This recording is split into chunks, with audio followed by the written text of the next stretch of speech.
When you're looking at a big tower PC that promises a high-end processor, a hefty amount of RAM, and a dedicated graphics card, the first question that pops into most people's heads is whether they're really getting the performance they need for the price, or if they're just buying a box that looks impressive on paper. It's a real hesitation, because a mismatched system can sit idle while you wait for a render to finish or watch your favorite game dip below 30 frames per second. I'm going to walk through the Dell Precision 3680 tower the way I would if I were sitting at a desk with it for a few weeks looking at daily usability, hidden trade-offs, and the kind of value that actually matters once you plug it in. Link is in the description if you want to check the product details on Amazon. First off, the core of any desktop is the processor, and Dell's choice here is the 12th Gen Intel Core i7-14700. That chip rolls out 20 cores, 8 performance cores, and 12 efficiency cores, so you're getting a blend that's built for heavy multitasking. In real life, that translates to things like having Photoshop open, a browser with a dozen tabs, and a virtual machine running at the same time without the system feeling like it's choking.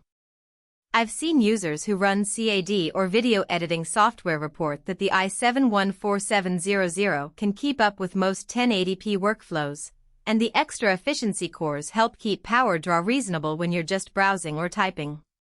For gamers, the CPU isn't the bottleneck most of the time, it's the GPU, but you'll still notice smoother frame times in titles that are CPU heavy, like Assassin's Creed Valhalla or Battlefield 2042.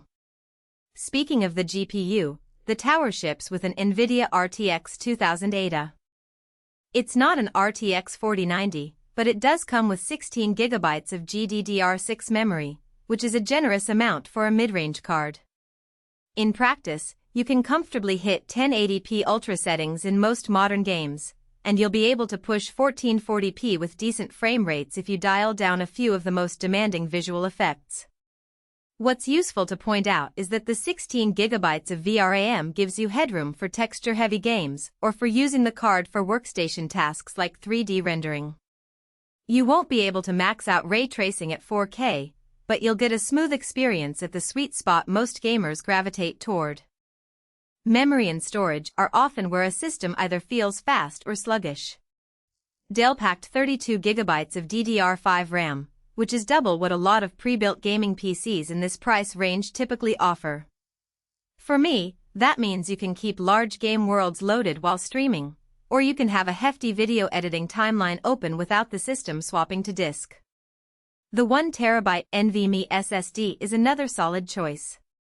It boots Windows 11 Pro in a few seconds, loads games in under a minute, and gives you enough space for the OS, a handful of titles, and your creative projects. If you start hitting the storage ceiling, the tower's interior has room for an additional drive, but you'll need to open it up, something the Precision line generally makes straightforward thanks to toolless panels. Now, let's talk about the real-world setup. This isn't a tiny case you can slide under a desk. The 3680 measures roughly 18 inches wide, 17 inches deep, and 16 inches tall, so you'll need a decent amount of floor or desk space. That size does come with a benefit: there's room for proper airflow, and the tower runs a set of 3 120mm fans that keep the components cool under sustained loads.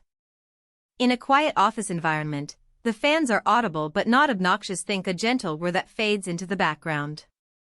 If you plan to run the machine for extended gaming sessions, you'll notice a modest increase in fan speed, but the temperatures stay well below the throttling thresholds, which is reassuring for anyone who worries about thermal throttling during long renders. One hidden trade-off is the power supply.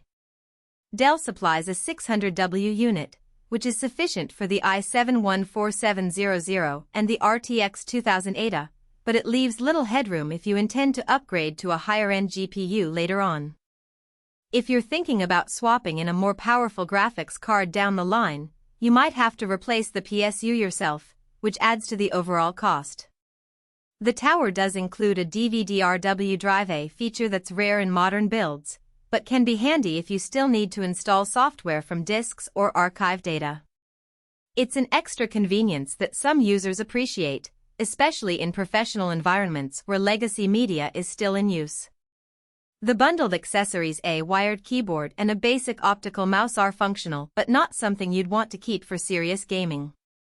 The keyboard is a standard full-size model with decent tactile feedback, but it lacks the macro keys or RGB lighting that many gamers look for. The mouse is a simple 2-button device. You'll likely want to replace it with something more ergonomic and precise. However, for someone setting up a workstation,